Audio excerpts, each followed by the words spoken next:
Hey everyone, Road to Boston Day 14 is here. I'm Coach Kyle of Freedom Running Club, and today we're going to be talking about something that I always mention in these Road to Boston series, and I think it's super critical to help mitigate some of that stress, especially in the day or the days ahead of your actual race, and that's coming up with your pre-race checklist. I know this sounds a little bit silly or redundant to people, but this really can help you even just sleep the night before, knowing that, hey, my checklist is already kind of like there. I know where everything is. I don't have to worry about anything the morning of the race in terms of finding something or worse off forgetting something. So as a reminder, you're going to be getting a specific bag when you get your packet for the Boston Marathon. That's going to be everything that you can bring with you into Athletes Village. There's going to be a main bag, and then at least last year, and this is I believe what they're doing again this year, there's going to be a smaller bag that you can bring with you to Hopkinton.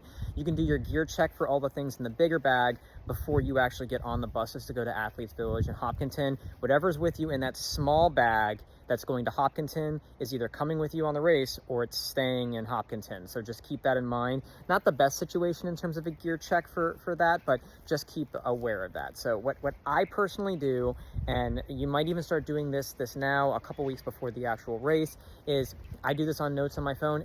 Anything that I possibly want on race day goes on that list. Even the actual bag itself, I do it where you put the little bullets, and you can put the little check mark as you get things in. Once it goes into the bag, it gets a little check mark, and the bag itself is the last thing that gets the check mark as you're leaving that morning. And again, I'm talking everything. I'm talking about your shoes, I'm talking about your watch, I'm talking about, if you run with music, your headphones and have them charged up and everything, your fuel, anything that you were looking for on race day, put it on that list. It will just give you peace of mind knowing that you have thought of everything, and kind of making this list in the days or even weeks beforehand can definitely help you. I kind of have like a running list that I just update for everything, and then a couple things that I want to make sure that I add for, not like my local races, but the bigger races like Boston obviously is.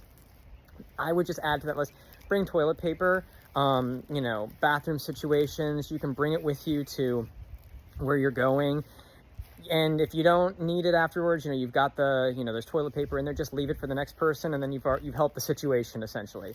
But if you go there and you realize there's no toilet paper, it kind of ruins your whole experience. So fortunately, I've never had that happen, but I've heard people that have had that, and I never want to experience that. So just bring, put that on your list, something, you'll never worry about, if you don't need, but if the one time you do need, you're going to wish you had it.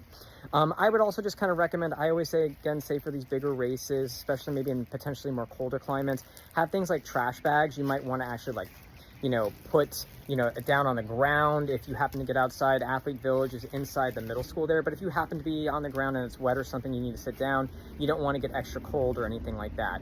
It's too far out to actually see what the weather's going to be, but your extra layers, things like that. As a reminder, if you have layers that you're going to ditch at the starting line, they actually have places that collect that, and they donate those clothes to needy causes in the greater Boston area, which is a really nice thing. They don't just get all trashed, but keep those things in there as well. Like I said, if you need it on race day, if you need it during the race, you need it right after the race because it's going to be in your gear bag that you're going to be able to pick up right afterwards, put it on that list. Again, the amount of times that I have been able to just more effectively sleep because I thought, did I have it? Oh yes, it was on the list. You put it there. It allows you to just be a little bit less stressed, and it helps mitigate, again, just a little bit more of that stress in the days leading up to it, the morning of the race. You've got everything exactly where it is. You can just grab it and go. Highly recommend doing this for all of your races, and I hope you employ this to kind of help mitigate, again, just a little bit of that stress on race day for your Boston Marathon experience.